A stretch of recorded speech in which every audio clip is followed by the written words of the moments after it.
একবার দাদাজি মধ্যম গ্রামের বাদুতে গিয়েছিলেন বামদেবের নাতির সাথে কোনো এক মন্দির উদ্বোধনের অনুষ্ঠানে। সেখানে বিভিন্ন সম্প্রদায়ের প্রায় 4500 যোগী উপস্থিত হয়েছিলেন। যাই হোক, বাদু যাওয়ার পথে রাস্তার ধারে একটি খুব সুন্দর মন্দির দেখে দাদাজি গাড়িতে বসা লোকেদের বললেন, এটি মা ভবতারিণীর মন্দির।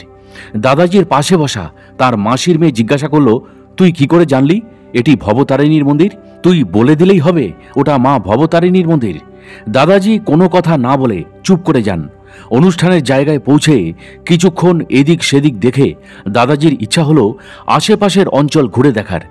তখন সেই মাস্তুতো দিদি তাকে বলেন, চল ওই মন্দিরে যাই, দেখি তোর কথা সত্য কিনা। কি ছিল অলৌকিক অত্যাশ্চর্য সেই সব ঘটনাগুলি জানতে হলে ও এই চ্যানেলে নতুন হলে এখনই সাবস্ক্রাইব করুন আমাদের সাধক অলৌকিক রহস্য ইউটিউব চ্যানেলটিকে। আর এখন দেখছেন সাধক অলৌকিক রহস্য, বাংলা ভাষায় সাধক জীবনের অলৌকিক ঘটনায় সাজানো অডিও ও ভিডিও লাইব্রেরি। আসুন প্রিয় দর্শক ও শ্রোতা, তাহলে এবার শুরু করা যাক। This channel does not promote any violent, harmful or illegal activities. All content provided by this channel is only meant for educational and entertainment purpose only. আবার গাড়ি নিয়ে ওই মন্দিরে যাওয়া হলো। মন্দিরে ঢুকতেই একজন বিশাল জটাধারী সন্ন্যাসী বসে আছেন। দাদাজি তাকে বলেন, আমি কি একটু মন্দিরের ভিতর যেতে পারি? সন্ন্যাসী সম্মতি দিলে দাদাজি সদলে মন্দিরে প্রবেশ করলেন। মায়ের অপরূপ মন্দির। মাকে প্রণাম করে সন্ন্যাসীকে জিজ্ঞাসা করেন, আপনার এখানে পুজো দিতে পারি? সন্ন্যাসী কঠোর স্বরে বললেন, না, আমার মাকে আমি কোনো বাইরের লোককে পুজো করতে দিই না। দাদাজি হেসে বলেন, আচ্ছা ঠিক আছে। মনে মনে মাকে বললেন, শুনছিস তো, এখন তুই এই সন্ন্যাসীর মা হয়েছিস, তাই চাইলেও আমি তোকে পুজো করতে পারলাম না। আমার কোনো দোষ নেই মা। হঠাৎ সন্ন্যাসীর কি হলো কে জানে, তিনি দাদাজিকে বললেন, একটু দাঁড়ান, আমি ফুল নিয়ে আসছি। আপনার যেমন ইচ্ছে আপনি পুজো করুন মাকে। এই বলে চলে গিয়ে কিছুক্ষণ বাদে প্রচুর ফুল নিয়ে এসে তিনি হাজির হয়ে বললেন, নিন, আপনি পুজো করুন। আপনাকে পুজো করতে মানা করা আমার বড় ভুল হয়ে গেছে, আপনি কিছু মনে করবেন না, কেমন? সন্ন্যাসীর এই আমূল পরিবর্তনে দাদাজি সহ সবাই অবাক। অনন্ত লীলাময়ের লীলা কে বুঝবে? যাই হোক, দাদাজির পুজো সন্ন্যাসী দাঁড়িয়ে দাঁড়িয়ে দেখলেন। তখন তার স্বভাবের সেই গম্ভীরতা আর নেই, সেখানে ফুটে উঠেছে শ্রদ্ধা আর ভালোবাসার লক্ষণ। হঠাৎই এর মধ্যে মাস্তুতো দিদি সেই সন্ন্যাসীকে জিজ্ঞাসা করেন, আপনি আমার ভাই সম্বন্ধে কিছু বলতে পারেন? সেই সন্ন্যাসী বললেন, অবশ্যই পারি। বলে ঘরে চলে গিয়ে তার নিজস্ব আসন নিয়ে এসে বসলেন এবং সবাইকে বসতে বললেন। তারপর শুরু হয় দাদাজিকে নিয়ে বলা। প্রথমে মাস্তুতো বোনকে জিজ্ঞাসা করেন, আপনি ওনাকে ভাই বলে ডাকেন? ওনাকে ভাই বলে ডাকার সাহস আপনার হয়েছে এই যথেষ্ট। আপনি ওর আসল স্বরূপ সম্বন্ধে অবগত নন বলেই ভাই বলে ডাকার সাহস বা স্পর্ধা আপনার হয়েছে। দিদি কিন্তু এই কথায় দুঃখ পেলেন। এ আবার কি, আমার ভাইকে আমি ভাই বলে ডাকতে পারবো না? ঠিক একই কথা বাবা ঠাকুরও দাদাজির এই দিদিকে বলেছিলেন। দাদাজির সবসময় ঘুড়ি ওড়ানোর অভিযোগ জানাতে গেলে বাবা ঠাকুর বলেছিলেন দিদিকে, তুই জানিস তুই কার সম্বন্ধে নালিশ জানাতে এসছিস? সাবধান, আর কখনো এই ভুল করিস না। ওকে চিনিস না, জানিস না, ওর পূর্বজন্মের পরিচয়ও তোর জানা নেই, তাই তুই আমার কাছে ওর নামে নালিশ করতে চলে এসেছিস। যাই হোক, এরপর সেই সন্ন্যাসী হুবহু বাক্সারার লাহিড়ী বাবার মতো করে দাদাজির 9টি জীবনের কথা পরপর বলে গেলেন। যতই বলছেন ততই তার মধ্যে দাদাজির প্রতি শ্রদ্ধা সম্ভ্রম বেড়ে যেতে লাগলো। পাশ থেকে হঠাৎ করে বামদেবের নাতির ছেলে বলে ওঠে, আমি বামদেবের নাতি। সন্ন্যাসী প্রচণ্ড রেগে ওঠেন সেই কথা শুনে। তিনি বলেন, তুই যদি নাতি হবি তবে আমি তো বামদেবের ছেলে। আর তোর পাশে যিনি বসে আছেন, দাদাজিকে দেখিয়ে তিনি বলেন, তার পরিচয় তুই জানিস? তুই কার সাথে আজ আমার মন্দিরে এসেছিস তোর কোনো ধারণা আছে? তোরা ওই মন্দির উদ্বোধনে এসেছিস, তাই না? ওখানে আজ কত যোগী এসেছে? 4000, 4500 হবে। ওখানে যত যোগী আজ এসেছেন তারা এনার কাছে শিশু, এটা তোর জানা আছে। আমারও এক পলের জন্য ভুল হয়েছিল ওনাকে চিনতে, এখন আর কোনো ভুল নেই। তারপর তিনি দাদাজির দিকে তাকিয়ে বলেন, আপনার হাত দিয়ে প্রচুর মন্দির তৈরি হবে। সারা ভারতে আপনার প্রচুর আসন আছে। আপনি কি কখনো দেখেছেন আপনার শরীর সকাল এবং সন্ধ্যায় বদলে যায়? সকালে আপনার শরীরের ঊর্ধ্বাংশ থাকে মহাদেবের, নিম্নাংশ নারায়ণের। আবার সন্ধ্যায় আপনার শরীরের ঊর্ধ্বাংশ হয়ে যায় নারায়ণের আর নিম্নাংশ হয় মহাদেবজির। দাদাজির দিকে তাকিয়ে এরপর তিনি বলেন, দাদা, আজ আমার মন্দির পবিত্র হয়ে গেল। আমি ধন্য হয়ে গেলাম যে আপনার পদধূলি এখানে পড়েছে। পৃথিবীটা গোল দাদা, আপনার সাথে আবার আমার দেখা হবে, সে যবেই হোক। এরপর সেদিন দাদাজি চলে যান বাদুর এক বিখ্যাত কালী মন্দিরে, কিন্তু দুপুরবেলায় সেদিন মন্দির বন্ধ। আর ওই মন্দিরের 350 বছরের নিয়ম হলো, মন্দির একবার বন্ধ হলে আবার যখন সন্ধ্যারতি হবে সন্ধে 7টায় তখন তা খোলে, মাঝে কখনো মন্দির খোলা থাকে না। গাড়ি করে মন্দিরের কাছে নামতে গ্রামের লোকেরাও একই কথা তাকে শোনালেন। দাদাজি মাকে সব জানিয়ে বললেন, এত দূর থেকে এসে তোকে না দেখেই ফিরতে হবে মা। দাদাজির কথা শেষ না হতে হতেই একটু দূরের একটা বাড়ি থেকে এক ভদ্রলোক চিৎকার করে বলেন, আপনি একটু দাঁড়ান, যাবেন না, আমি মন্দির খুলে দিচ্ছি। ভদ্রলোক চাবি দিয়ে মন্দির খুলে দিতেই গ্রামের লোকেরা ভিড় করে এলো। তারাও অবাক, এতদিনের নিয়ম ভেঙে কার জন্য মন্দির খুলে দেওয়া হলো। দাদাজি মাকে ফুল দিয়ে ভালো করে পুজো দিলেন। ফুলও সেই ভদ্রলোক জোগাড় করে এনেছিলেন। মায়ের মন্দির, শিবের মন্দিরে পুজো দিয়ে মায়ের হাসিমাখা মুখ দেখে দাদাজি ফিরে আসেন। মৃন্ময়ী মা যখন চিন্ময়ী রূপ ধারণ করেন তার সন্তানের জন্য, তখন যেন মনে হয় ঘরের গর্ভধারিণী মায়ের সাথেই কথাবার্তা চলেছে, আলাপ আলোচনা চলেছে। কোথাও তো কোনো ফারাক তখন থাকে না। একবার দাদাজি কৌলেশ্বর শিব মন্দিরে পুজো দিতে যাবেন। তারাপীঠ থেকে গাড়ি করে রওনা দিলেন, সঙ্গে প্রায় 15 জন লোক। বর্ষাকাল, রাস্তা ভীষণ রকম খারাপ, গাড়ি যেন আর চলতে চায় না। গাড়ির যে ড্রাইভার সে জেদ ধরে যেমন করেই হোক দাদাজিকে নিয়ে কৌলেশ্বর শিব মন্দিরে পৌঁছবেই। রাস্তার অবস্থা দেখে দাদাজির মেজাজ ধীরে ধীরে উত্তপ্ত হতে থাকে। মুখ দিয়ে নানা রকম ব্যাকরণ বহির্ভূত ভাষা বার হতে থাকে কৌলেশ্বরের উদ্দেশ্যে। দাদাজির সঙ্গীরা সব হাসতে থাকে দাদাজির ভাষার প্রয়োগ শুনে। যাই হোক, অবশেষে একসময় দূর থেকে কৌলেশ্বর শিব মন্দির দেখা গেল। মন্দিরের কিছুটা কাছে গাড়ি আসতে দেখা গেল মন্দিরের সামনে পাণ্ডারা ভিড় করে দাঁড়িয়ে কিছু কথাবার্তা বলছে এবং দাদাজির গাড়ির দিকে আঙুল নির্দেশ করছে। দাদাজি গাড়ি থেকে নামতেই প্রধান পাণ্ডা দৌড়ে এসে দাদাজিকে স্বাগত জানিয়ে বলেন, আপনি এসেছেন, তাড়াতাড়ি মন্দিরে চলুন। আজ এখানে আমাদের মন্দিরে শিব পূজা কোনো কারণে বন্ধ হয়ে গেছে। শ্রাবণ মাস, হাজার হাজার মানুষের ভিড় হয় এই সময় মন্দিরে, কিন্তু আজ সকাল থেকে মন্দিরে কোনো দর্শনার্থী আসেনি। এই মন্দিরের বয়স 900 বছরেরও বেশি। তারাপীঠ থেকে মুর্শিদাবাদ পর্যন্ত এই মন্দিরের মাহাত্ম্যের কথা সবাই জানে। আজ পর্যন্ত এই রকম অদ্ভুত ঘটনা এখানে ঘটেনি।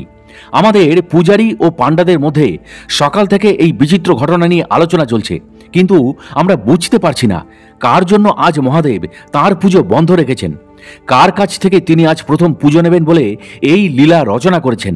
তাই আমরা সবাই মন্দিরের বাইরে দাঁড়িয়ে সেই লোকের অপেক্ষা করছিলাম পথের দিকে তাকিয়ে। আজ যখন দূর থেকে আপনার গাড়ি আসতে দেখলাম তখন বুঝলাম আপনিই তিনি। আসুন, আপনাকে পুজোর ব্যবস্থা করে দিই।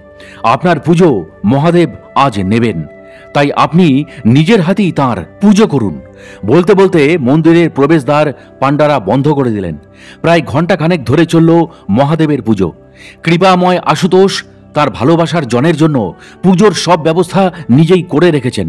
তার কৃপার শেষ নেই, ভালোবাসার শেষ নেই। কত দূর থেকে তিনি তার ভালোবাসার জনকে কাছে টেনে এনেছেন, তাকে দিয়ে আজ প্রথম পুজো নেবেন বলে। ধন্য তুমি আশুতোষ, ধন্য তুমি মহাদেব, ধন্য তোমার অকৃপণ লীলার খেলা, ধন্য তুমি দেবাদিদেব মহেশ্বর, ধন্য তোমার অকৃপণ ভালোবাসা, স্নেহ, মমতা, করুণা। পুজো শেষ হলো। প্রধান পাণ্ডা আজকের ঘটনায় এতটাই প্রভাবিত হয়েছিলেন যে তিনি দাদাজিকে সাথে নিয়ে মন্দিরের পুরো সীমানা ঘুরে ঘুরে দেখালেন, নানা রকম কাহিনী শোনালেন। বেশ কয়েকজন উচ্চকোটির যোগী সেখানে সিদ্ধি লাভ করেছেন, তাদের কুঠিয়া ঘুরে ঘুরে দেখালেন এবং অবশেষে তার বিশেষ অনুরোধ হল দাদাজি মহারাজকে ওখানে থেকে কিছুদিন সাধনা করার। তিনি সব ব্যবস্থা করে দেবেন, কোনো অসুবিধা হবে না। দাদাজি যেন অবশ্যই এখানে সাধনা করতে আসেন। দাদাজি হেসে তাকে বলেন তিনি সেই চেষ্টা করবেন, বাকি মহাদেবের ইচ্ছা। মন্দিরের বাইরে আসতেই পাণ্ডাজির হাতের ইশারায় দাদাজিকে বললেন, দেখুন। দাদাজি সামনে তাকিয়ে দেখেন মহাদেবের পুজো দেওয়ার জন্য মন্দিরের সামনে বিরাট লাইন পড়েছে। তখন প্রায় 3:45 বাজে। পান্ডা বললেন, আমাদের মন্দিরে এমনিতে 7টা নাগাদ পুজো শুরু হয়, কিন্তু এখন শ্রাবণ মাস বলে ভোর 6টা থেকেই পুজোর লাইন পড়ে। আজই তার ব্যতিক্রম হলো আপনার জন্য। আপনি এলেন প্রায় 10টা নাগাদ। আপনাকে দিয়েই আজ এত বেলাতে পুজো শুরু হলো। মহাদেবের অভূতপূর্ব কৃপা আপনার ওপর। আপনার পুজো শেষ হতেই দেখুন কত ভিড় হয়েছে মন্দিরে। এই ভিড় কিন্তু প্রতিদিন ভোর 6টার থেকেই হতো, হয়নি শুধু আজ। পান্ডামশাই আবেগরুদ্ধ কণ্ঠে বললেন, ধন্য হলাম আপনার দর্শন পেয়ে। আপনার মতো ব্যক্তি মন্দিরে বড় কম আসে। আমার জীবনও আজ ধন্য হলো আপনার মতো মহাদেবের কৃপাধন্য সাধককে দেখে। প্রণাম জানিয়ে তিনি আবার বলেন, আমার অনুরোধটা কিন্তু মনে রাখবেন, অবশ্যই একবার এখানে সাধনা করতে আসবেন। দাদাজি হেসে গাড়িতে ওঠেন। পিছনে ফিরে দেখেন পান্ডামশাই যতদূর দেখা যায় গাড়ির দিকে তাকিয়ে রয়েছেন। মহাসিদ্ধপীঠ বক্রেশ্বরে দাদাজি তাঁর আশ্রম ও সাধনপীঠ তৈরি করেন, যার নাম দেন উনি দিব্যাশ্রম। জমির মালিক স্বয়ং শিব। একদমই অদ্ভুতভাবে উনি জমিটি পান। জমিটি যে কার সেটা কারোর জানা ছিল না। পরবর্তীকালে খোঁজ খবর করতে গিয়ে জানতে পারা গেল জমির মালিক স্বয়ং মহাদেব, তাঁরই খাস জমি এটা। অনেকেই বহু বছর ধরে এই জমি কেনার চেষ্টা করে বিফল মনোরথ হয়েছিল। যাই হোক, বিভিন্ন বাধার মধ্য দিয়ে অবশেষে এই সাধনপীঠ ও আশ্রম গড়ে ওঠে, এবং সেটাও মহাদেবের প্রত্যক্ষ কৃপাতে। আশ্রমে যখন শেষ পর্যায়ের কাজ চলেছে তখন ওখানে দুটো পাতকুয়ো তৈরি করা হয়। একদিন দাদাজি ভোরবেলাতে আশ্রমে এসে দেখেন পাতকুয়োর গায়ে বড় বড় অক্ষরে চক দিয়ে লেখা রয়েছে মহাবতার বাবাজি মহারাজের নাম। দাদাজি আশ্চর্য হয়ে যান। মিস্ত্রিদের জিজ্ঞাসা করেন, এই নাম এখানে কে লিখেছে? তারা প্রত্যেকেই অস্বীকার করে যে তারা এই নাম কেউ লেখেনি, কারণ তাদের মধ্যে বেশিরভাগ শ্রমিকই লেখাপড়ায় জানে না, এটা তারা জানায়। তাহলে মহাবতার বাবাজি মহারাজের নাম ওভাবে এত বড় বড় অক্ষরে কে লিখে দিয়ে গেল? আজ পর্যন্ত এই রহস্যই থেকে গেল। যে জমির ওপর দাদাজি তার দিব্যাশ্রম তৈরি করেছেন সেটা একসময় ছিল সাধনভূমি। বক্রেশ্বরের বয়স্ক মানুষদের কাছে এই নিয়ে নানান কাহিনী শোনা যায়। নানা রকম অনুভূতি এবং দর্শনও তাদের হয়েছে। গাছগাছড়ায় পরিপূর্ণ ঘন জঙ্গল সমৃদ্ধ ওই জমিটির মধ্যে। আশ্রম সম্পূর্ণ হওয়ার পরও বেশ কিছু সূক্ষ্মদেহী মহাত্মার দর্শন আশ্রমে অবস্থানকারী অনেকেরই হয়েছে। আশ্রমের অবস্থানটিও সাধনের পক্ষে খুবই উপযুক্ত। দুটো নদীর সঙ্গমস্থলে আশ্রমটি গড়ে উঠেছে। একটি বক্রেশ্বর নদী, অন্যটি পাপহারা গঙ্গা। সামনে বিস্তৃত চাষের জমি, গাছগাছালিতে পূর্ণ শান্ত মনোরম পরিবেশ। আশ্রম থেকে কিছুটা দূরেই বক্রেশ্বর মহাশ্মশান, সাধকদের সাধনাস্থল। বক্রেশ্বর মহাসাধনভূমি। 20,000 বছর ধরে এখানে সাধন করে সিদ্ধিলাভ করেছেন বহু যোগী। তাদের মধ্যে রয়েছেন মহর্ষি অষ্টাবক্র, নারদ ঋষি, ভরদ্বাজ ঋষি, ঋষি দুর্বাসা, বিভাণ্ডক ঋষি। যীশু খ্রিস্টের সাধনভূমিও এই বক্রেশ্বর। শ্রী নিত্যানন্দ, মহাকবি কালিদাস সহ বিভিন্ন উচ্চকোটির যোগীদের তপস্থল এই মহাপীঠ বক্রেশ্বর। মহাপ্রভু চৈতন্যদেবেরও কিছুদিনের জন্য এখানে অবস্থান ঘটেছিল। তন্ত্র, বৈষ্ণব, যোগ এই 3 সাধন ধারার মহা সমন্বয় ঘটেছে এই মহাপীঠে। তাই সাধনভূমি হিসাবে বক্রেশ্বর এক কথায় অনন্য এবং অনন্য সাধারণ। বক্রেশ্বরে তখনও আশ্রম তৈরি হয়নি। তখন দাদাজির বক্রেশ্বরের প্রতিষ্ঠিত শ্রী শ্রী বিজয়কৃষ্ণ গোস্বামীজির পরম্পরার এক আশ্রমে অবস্থান করতেন। সেই আশ্রমে এক বিশাল দেহী কালো কুকুর থাকত। দাদাজি যখনই যেতেন সেই আশ্রমে ওই কালো কুকুরটি দাদাজির ঘরের দরজার সামনে সারাক্ষণ বসে থাকত, দাদাজির মুখের দিকে তাকিয়ে। কিছু বিস্কুট দিলে চুপচাপ খেয়ে নিত, কিন্তু দাদাজির ঘরের দরজার পাশ থেকে একদম নড়ত না। এইভাবে 2-1 বছর চলে যায়। তারপর 1 বছর এক অদ্ভুত ঘটনা ঘটে ওই কুকুরটিকে নিয়ে। সেবারও দাদাজি ওই আশ্রমে বসে রয়েছেন। যথারীতি ওই কালো কুকুরটিও দাদাজির ঘরের দরজার সামনে বসে আছে। ওই আশ্রমের স্বামীজির একবার ঘটনাটা চোখে পড়ে। তিনি দাদাজিকে জিজ্ঞাসা করেন, আপনি এলেই ও সারাক্ষণ আপনার দরজায় বসে থাকে, কোথাও যায় না, সারাক্ষণ আপনার মুখের দিকে তাকিয়ে ওকে কিছু বলতে চাই আপনাকে? দাদাজি হেসে বললেন, হ্যাঁ, ও কিছু বলতে চায়। আশ্রমের স্বামীজি ও কি বলতে চায় জিজ্ঞাসা করাতে দাদাজি হেসে চুপ করে যান। ওই কুকুরটির একটা বিশেষ বৈশিষ্ট্য ছিল। প্রতিদিন আশ্রমে যখন ঠাকুরের সন্ধ্যারতি হতো ও দাঁড়িয়ে সেই আরতি পুরো দেখত, এবং আরতি শুরু ও শেষে শঙ্খের 3 বার ধ্বনি দেওয়া হতো। কুকুরটিও অদ্ভুতভাবে গলা দিয়ে ওই শঙ্খের ধ্বনি দিত। সবাই দাঁড়িয়ে থেকে কুকুরটির ওই কাণ্ড রোজ দেখত। বক্রেশ্বরে এইরকম 2-3টি কুকুর যারা দাদাজির খুব প্রিয় ছিল, তারা কিন্তু বৃহস্পতিবার করে মাছ বা মাংস কিছুই খেত না। অনেক চেষ্টা করেও তাদের বৃহস্পতিবার মাছ বা মাংস খাওয়ানো যেত না। অদ্ভুত বক্রেশ্বর ধামের সেই লীলা মাহাত্ম্য। বিভিন্ন তীর্থক্ষেত্রে এই কুকুরদের তীর্থক্ষেত্রের ভৈরব বলে সম্মান করা হয়। এই সম্মান করার পিছনেও অনেক কারণ আছে। বিভিন্ন যোগীরা সাধনচ্যুত হয়ে অনেক ক্ষেত্রেই কিন্তু কুকুর জনিতে জন্ম নিয়েছেন তাড়াতাড়ি মুক্তি পাবেন বলে। এর প্রমাণ আমরা পাই মহাযোগী বামদেবের জীবনীতে। যে 11টি কুকুর তার সাথে সবসময় থাকত, তারা যে প্রত্যেকেই ছিলেন যোগী তা তিনি প্রমাণ করে দেখিয়েছেন। আবার বিজয়কৃষ্ণ গোস্বামীর জীবনীতেও এমনি এক সারমেয়ের কাহিনী পাওয়া গিয়েছিল, যাকে গোস্বামীজি শাপগ্রস্ত যোগী বলে বর্ণনা করেছিলেন। আসলে যোগীরা যোগভ্রষ্ট হলে বা অন্য কোনো কারণে সাধনচ্যুত হয়ে জীবন ত্যাগ করলে প্রথমেই কুকুর জনিতে জন্ম নেওয়া পছন্দ করেন। কারণ কুকুর মানুষের খুব প্রিয় এবং কাছের হয়। মানুষের খুব কাছের প্রাণী বলে শাপগ্রস্ত যোগীরা মুক্তি পাবার জন্য মানুষের শরীর ধারণকারী যোগীদের সঙ্গ লাভের সুযোগ পায় এবং তাদের কৃপায় শীঘ্রই মুক্তি লাভ করে। যাই হোক, এইবার একদিন দাদাজি গোস্বামীদের আশ্রমে উঠেছেন। যথারীতি কালো কুকুরটিও দাদাজির ঘরের দরজায় পাহারারত। সন্ধ্যার সময় দাদাজির শিষ্যরা তাদের গুরুদেবকে সন্ধ্যারতি করতে গেলে সেই কুকুরটিও সবার মধ্যে গিয়ে হাজির হলো। সবার শেষে যে আরতি করছিল, কুকুরটি তাকে সমানে ধাক্কা দিতে থাকে এবং মুখ দিয়ে এক অদ্ভুত আওয়াজ করতে থাকে। সে ভয় পেয়ে দাদাজিকে তার ভয়ের কথা জানায় এবং বলে যে কুকুরটি তাকে আরতি করতে দিচ্ছে না। দাদাজিও কুকুরটির কাণ্ড দেখে হাসছিলেন। অনুযোগ শুনে দাদাজি বললেন, ও তোর মতোই আরতি করতে চাইছে, তাই ওর ভাষা তুই বুঝতে পারছিস না বলেই তোর অন্যরকম মনে হচ্ছে। ধূপ কাঠিটা ওর মুখের সামনে ধরে যেদিকে হাত দিয়ে ধরার কাঠিটা রয়েছে সেটা ওর দুপাটি দাঁতের মাঝখানে ধরিয়ে দে। সবাই দাদাজির কথা শুনে অবাক, কুকুরটি কি করে আরতি করবে? যাই হোক, দাদাজির কথায় তাই করা হলো। এবার অবাক কাণ্ড, কুকুরটি দুপাটি দাঁতের মাঝে ধূপকাঠির স্টিকটি কামড়ে ধরে মাথা ঘুরিয়ে ঘুরিয়ে দাদাজির আরতি করতে লাগলো। সবাই অবাক বিস্ময়ে এই অলৌকিক দৃশ্য দেখতে লাগলো। আরতি শেষে কাছে দাঁড়িয়ে থাকা একজনকে ইশারা করে ধূপকাঠিটা তার মুখ থেকে বার করে নিতে বলল। তারপর দাদাজির মুখের দিকে কিছুক্ষণ তাকিয়ে থেকে ধীর পায়ে ঘর থেকে বেরিয়ে গেল। সবাই জানতে চাইল কুকুরটি দাদাজিকে কি বলল। দাদাজি তাদের বললেন, ওর মুক্তির জন্য দাদাজির কাছে প্রার্থনা জানাচ্ছিল, সেটা মঞ্জুর করা হয়েছে। তারপর থেকে কুকুরটিকে আর দাদাজির ঘরের সামনে দেখা যায়নি। এই রকম আরও 2টি ঘটনা ঘটেছিল তারাপীঠে। একবার বিজ্ঞান নিয়ে পড়াশোনা করা একটি ছেলে দাদাজির সাথে তারাপীঠ যায়। কথা প্রসঙ্গে এই কুকুররূপী ভৈরবদের নিয়ে কথা উঠতে ছেলেটি বলে, আমি এইসব বিশ্বাস করি না, এরা রাস্তার কুকুর। আপনি বলছেন মায়ের নির্দেশে এরা আপনাকে রক্ষা করে? তা নয়, আসলে এরা খাবার লোভে মানুষের সঙ্গ করে, এতে অস্বাভাবিক কিছু নেই।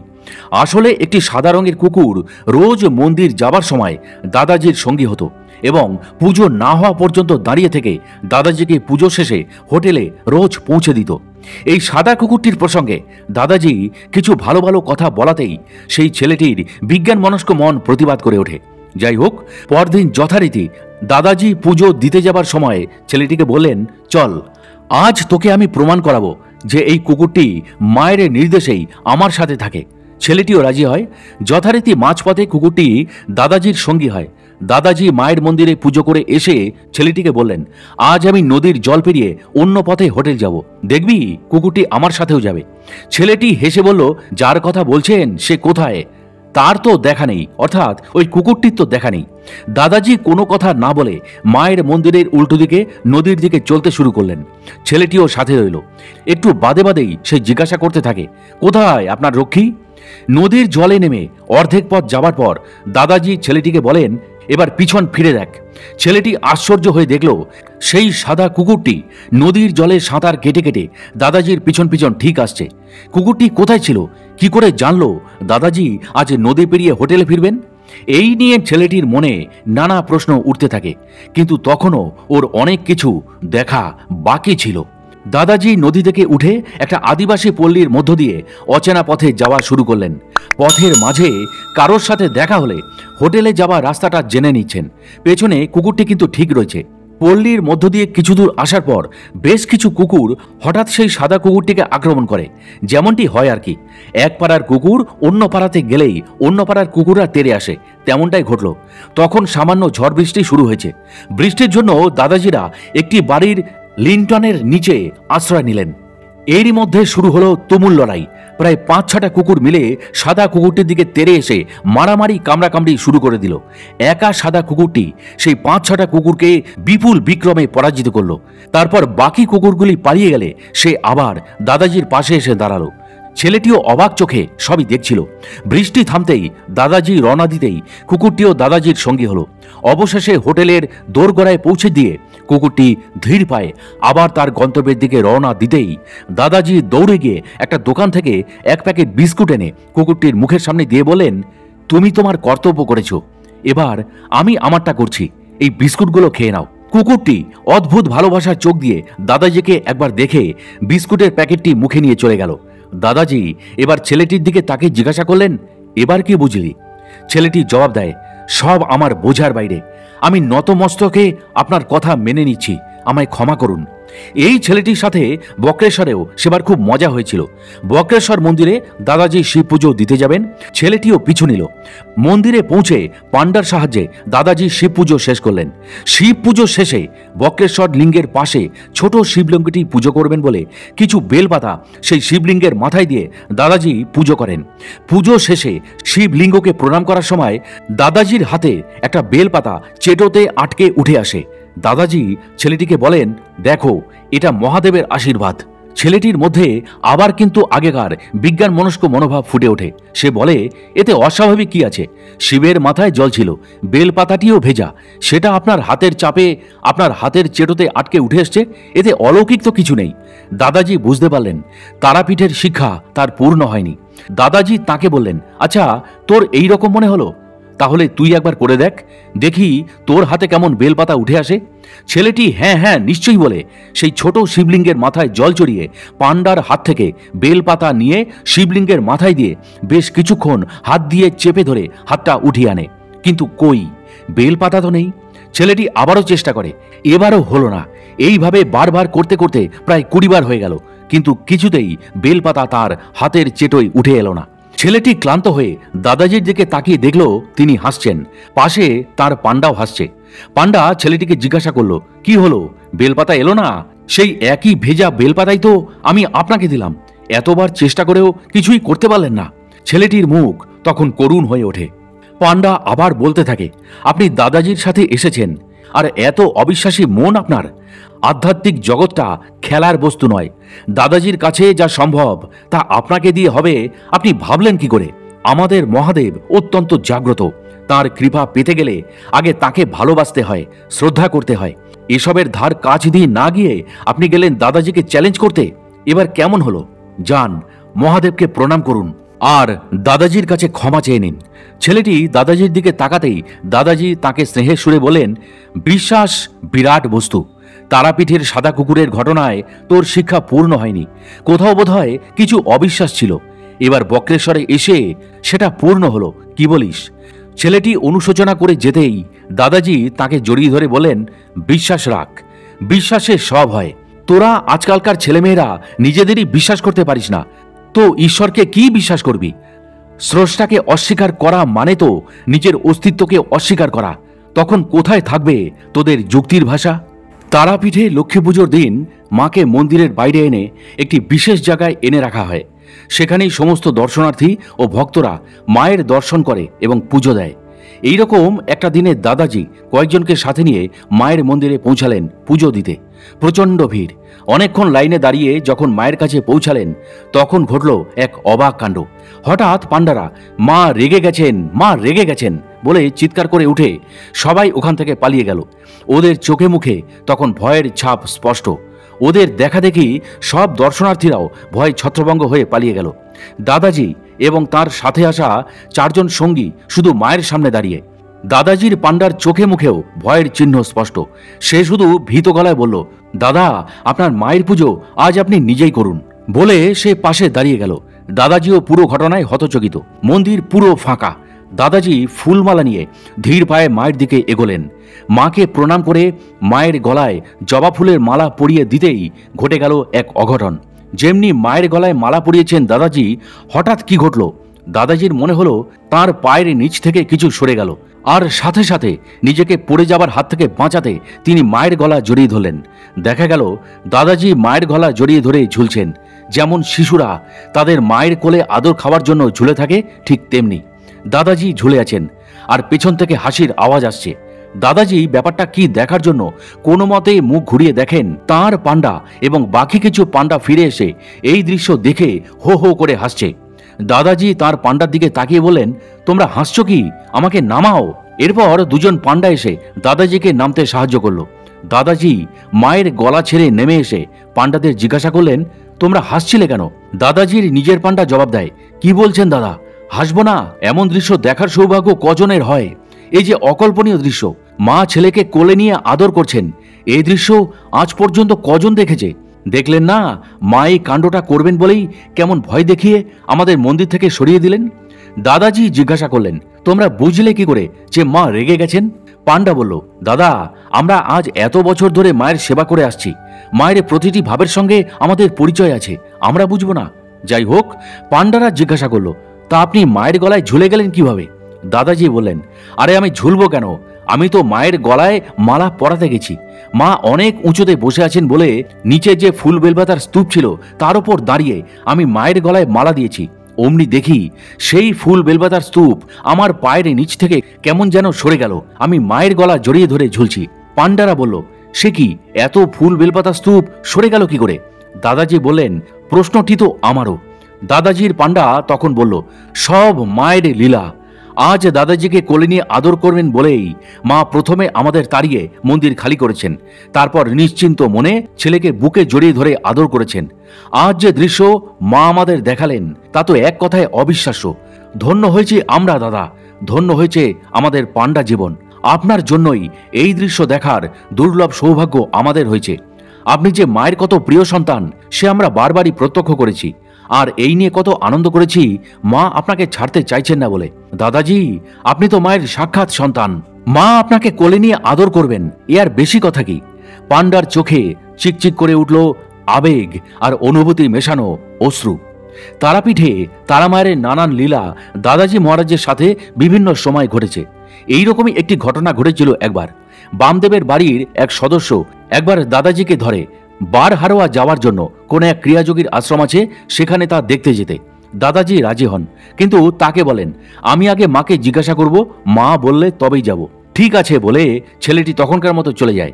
একটু বাদে এসে মজা করে জিজ্ঞাসা করে, কি হলো, তোমার মা তোমাকে আমার সাথে যাবার অনুমতি দিল?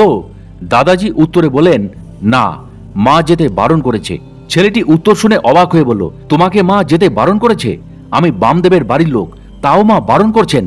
দাদাজি বললেন, হ্যাঁ, মা বারণ করেছেন, সুতরাং আমি যেতে পারবো না। সেই ছেলেটি তখন বলল, হ্যাঁ হ্যাঁ, তুমি অনেক বড় সাধক হয়েছ, তাই মা শুধু তোমার সাথেই কথা বলেন। ওসব ছাড়ো, আমি কাল সকালে আসব, তোমাকে নিয়ে বারহারোয়া যাব। দাদাজি হ্যাঁ বা না কিছুই বললেন না।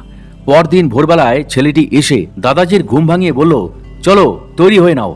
দাদাজি এবারও বললেন, আমি মাকে রাতে জিজ্ঞাসা করেছি, তখনও কিন্তু মা আমাকে যেতে বারণ করেছেন, আমার যাওয়া কিন্তু ঠিক হবে না। ছেলেটি বারবার জেদ করতে থাকে। যাই হোক, কোনো মতে গররাজি হয়ে দাদাজি তার সাথে স্টেশনের দিকে রওনা দিলেন। কিন্তু মনের মধ্যে একটা দুশ্চিন্তা থেকেই যাচ্ছিল যে মায়ের বারণ না শুনে তিনি ছেলেটির সাথে যাচ্ছেন। যাই হোক, স্টেশনে পৌঁছে টিকিট কেটে ট্রেনে চাপলেন। ট্রেনটি আগের থেকেই স্টেশনে দাঁড়িয়ে ছিল। বেশ কিছুক্ষণ অপেক্ষা করার পর ট্রেনটি না ছাড়ায় ছেলেটিকে দাদাজি জিজ্ঞাসা করেন, কিরে, এই ট্রেনটি বারহারোয়া যাবে তো? সে উত্তর দেয়, হ্যাঁ হ্যাঁ, এই ট্রেনটাই যাবে। আমি প্রায় এই ট্রেনটা করেই আমার মামার বাড়ি যাই, বারহারোয়াতেই আমার মামার বাড়ি, তোমার চিন্তার কারণ নেই। তারপরও ট্রেনটি দাঁড়িয়ে থাকাতে দাদাজি তাকে আরো দুবার জিজ্ঞাসা করেন, কিরে, আমরা ঠিক ট্রেনে চেপেছি তো? ছেলেটি বেশ বিরক্ত হয়ে বলে, আরে হ্যাঁ, আমরা ঠিক ট্রেনেই চেপেছি, এ আমার অত্যন্ত চেনা গাড়ি, কোনো মতেই ভুল হবার নয়। যাই হোক, যথাসময়ে ট্রেন ছাড়লো। কিন্তু আশ্চর্য কাণ্ড, ট্রেনটি বারহারোয়ার দিকে না গিয়ে উল্টো দিকে অর্থাৎ হাওড়ার দিকে যাওয়া শুরু করলো। হতচকিত হয়ে দাদাজি ছেলেটিকে কিরে কি হলো বলে জিজ্ঞাসা করতে গিয়ে দেখেন ছেলেটি চলন্ত ট্রেন থেকে লাফ দিয়ে নেমে স্টেশনে দাঁড়িয়ে থাকা ট্রেনটির দিকে অবাক হয়ে তাকিয়ে আছে। ততক্ষণে ট্রেনটি বেশ গতি নিয়েছে। দাদাজি গাড়ি থেকে নামতে পারলেন না। বুঝতে পারলেন মায়ের কথা না শোনায় তাঁর এই দুর্গতি। তিনি মনে মনে মায়ের কাছে ক্ষমা চেয়ে নিলেন আর প্রার্থনা করলেন ট্রেনটি চলা আটকাতে, কারণ এরপরে স্টেশন মল্লারপুর, প্রায় 20 কিলোমিটার দূরে, সুতরাং অশেষ দুর্গতি কপালে লেখা। যাই হোক, ট্রেনটিও চলেছে আর দাদাজিও প্রার্থনা করে চলছেন। মিনিট খানেক বাদে হঠাৎ দেখা গেল ট্রেনটির গতি কম হতে থাকলো এবং ধীরে ধীরে ট্রেনটি দাঁড়িয়ে পড়ল। দাদাজি ট্রেন থেকে নেমে পড়লেন। চারিদিকে তাকিয়ে দেখলেন জঙ্গল গাছপালায় ঘেরা একটা স্টেশন। দেখেই মনে হচ্ছে কোশমিনকালেও এখানে কোনো ট্রেন থামে না। তাহলে ট্রেনটি এই নির্জন স্টেশনে থামলো কি করে? দাদাজি বুঝলেন সবই তারামায়ের কৃপা। স্টেশনটির নাম লেখা রয়েছে তারাপীঠ স্টেশন। কোথাও কোনো লোকজন নেই। স্টেশনটি তখন চালুই হয়নি, সুতরাং লোকজন আর কোথা থেকে আসবে? দাদাজি স্টেশনের ভেতর দিয়ে উল্টো দিকে এলেন। মাইলের পর মাইল নির্জন, কোথাও কোনো লোকজনের দেখা নেই। কয়েক বছর যে এখানে কেউ আসেনি তা বেশ বোঝা যাচ্ছে। দাদাজি মহারাজের দুশ্চিন্তা আরও বাড়তে লাগলো। তিনি তারাপীঠে ফিরবেন কি করে? কারণ যে ছেলেটির সাথে তিনি বারহারোয়া যাবেন বলেছিলেন সে তো চলন্ত ট্রেন থেকে নেমে লাফিয়ে পড়েছে রামপুরহাটে। ট্রেন হাওড়ার দিকে যাচ্ছে দেখে। ফলে এখন যে পরিবেশ তা সম্পূর্ণ অজানা। মনে মনে তারামাকে ডেকে যাচ্ছেন দাদাজি। তারামার কথা না শুনে তিনি বেরিয়েছেন। এই অপরাধের কথা মনে করে তিনি নিজেকে ধিক্কার দিতে থাকেন। মনেও ভয় হয়েছে এই তেপান্তরের মাঠ পেরিয়ে তিনি মায়ের কাছে পৌঁছবেন কি করে। হঠাৎ দেখা গেল সামনে দুটো সাইকেল ভ্যান দাঁড়িয়ে আছে। এই তেপান্তরের মাঠে দুজন ভ্যানওয়ালা এলো কোথা থেকে? দাদাজি এগিয়ে গেলেন, সামনের জনকে জিজ্ঞাসা করলেন, আপনি আমায় তারাপীঠ পৌঁছে দিতে পারবেন? ভ্যানওয়ালা আনন্দে রাজি হলো। দ্বিতীয় ভ্যানওয়ালাকে দাদাজি বললেন, আমি এই ভ্যানটি ভাড়া করে নিয়েছি, তাই আপনার গাড়িটি নিতে পারলাম না। দ্বিতীয়জন উত্তর দেন, তাতে কি হয়েছে, আমি নয় এই ভ্যানটির পিছন পিছন যাব আপনার সাথে। দাদাজি রওনা দিলেন। যেতে যেতে দাদাজির মনে হলো এই নির্জন প্রান্তরে যেখানে কোনো লোকজনের যাতায়াত নেই সেখানে হঠাৎ এই দুজন ভ্যানওয়ালা এলো কোথা থেকে। তিনি প্রথম ভ্যানওয়ালাকে জিজ্ঞাসা করলেন, আচ্ছা এই তারাপীঠ স্টেশন তো এখনো চালু হয়নি, কোনো ট্রেন এখানে দাঁড়ায় না, তাহলে আপনারা আজ এই স্টেশনে ভ্যান নিয়ে কেন দাঁড়িয়েছিলেন? প্রথমজন উত্তর দেয়, জানি না, আজ হঠাৎ কেন মনে হলো তারাপীঠ স্টেশনে যাই, যদি কোনো লোক ভাড়া পাই ভাড়া খাটার জন্য, এই মনে করেই চলে এসেছি। দাদাজি তাকে জিজ্ঞাসা করলেন, আপনার ভ্যানটা কোথাকার? সে জবাব দেয়, তারাপীঠের। আপনি এত দূর থেকে ভাড়া খাটার জন্য এই নির্জন স্টেশনে এলেন? দাদাজি তাকে জিজ্ঞাসা করলেন। সে হাসতে হাসতে জবাব দেয়, সেটাই তো মজার কথা, সবই বুঝলেন তারামায়ের ইচ্ছা, নইলে আমি আজ হঠাৎ এখানে আসবই বা কেন? আর আপনিই বা এখানে এসে হাজির হবেন কেন? তা আপনি এখানে এলেন কি করে সেটা জানতে চাই। দাদাজি তাকে পুরো ঘটনাটি বললেন। সে অবাক হয়ে বলে, সুপারফাস্ট ট্রেন এই নির্জন স্টেশনে দাঁড়িয়ে গেল, এ সবই মায়েরই লীলা। বুঝলেন দাদা, বড় অদ্ভুত আমাদের তারামা। পেছনের গাড়িটি ঠিক প্রথম গাড়িটির পিছন পিছনে আসছিল। তাকে দাদাজি এই প্রশ্ন করেন, আপনি কিভাবে এই স্টেশনে এলেন গাড়ি নিয়ে? তিনিও জবাব দেন, সকালে উঠে ভাবলাম আজ এই স্টেশনে গাড়ি নিয়ে যাই, যদি কাউকে পাই তারাপীঠ পৌঁছে দিতে, তাই চলে এলাম, বলে তিনি হাসতে লাগলেন। এবার দ্বিতীয়জন বলতে শুরু করেন, এই ভীষণ নির্জন প্রান্তর, নানা রকম জন্তু জানোয়ার আছে এখানে, বুঝলেন? তারপর ওই যে জায়গাটা দেখছেন বলে একটা ফাঁকা জায়গা দেখিয়ে বলতে থাকেন, ওটা হলো গিয়ে শিশুদের শ্মশান। ওখানে যেসব বাচ্চা মারা যায় তাদের কবর দেওয়া হয়।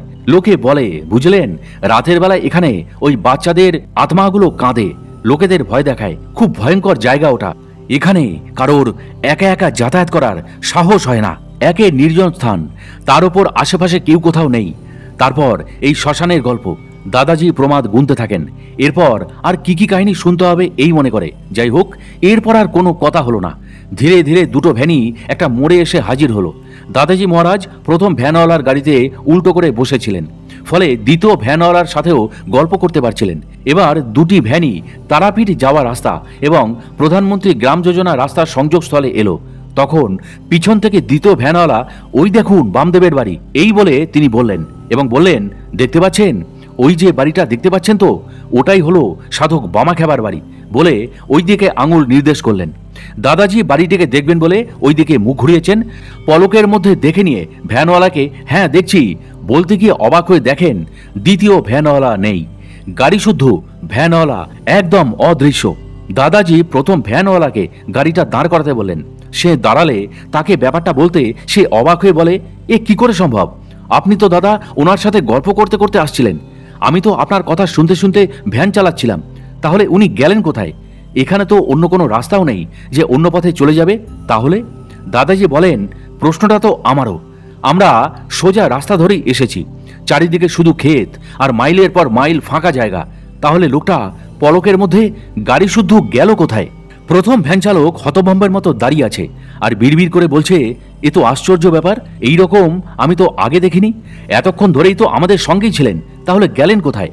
ধীরে ধীরে দাদাজির কাছে রহস্য পরিষ্কার হতে থাকে। তাহলে উনি আর কেউ নন, স্বয়ং বামদেব। নিজের পরিচয় জানিয়ে দেবার জন্য নিজের বাড়িটিকে দেখিয়ে অদৃশ্য হয়ে গেলেন। তাই বলি, দাদাজি যখন তাকে বললেন, আমি প্রথম গাড়িটা ভাড়া নিয়েছি, আপনি তো কোনো ভাড়া পেলেন না, শুধু শুধু এত কষ্ট করে গাড়িটা চালিয়ে এলেন, তখন উনি জবাব দেন, আমার কোনো ভাড়া লাগবে না, আমি আপনার সাথে গল্প করতে করতে চলে যাব, আমার কোনো ভাড়া না হলেও চলবে, এই বলে হাসতে লেগেছিলেন।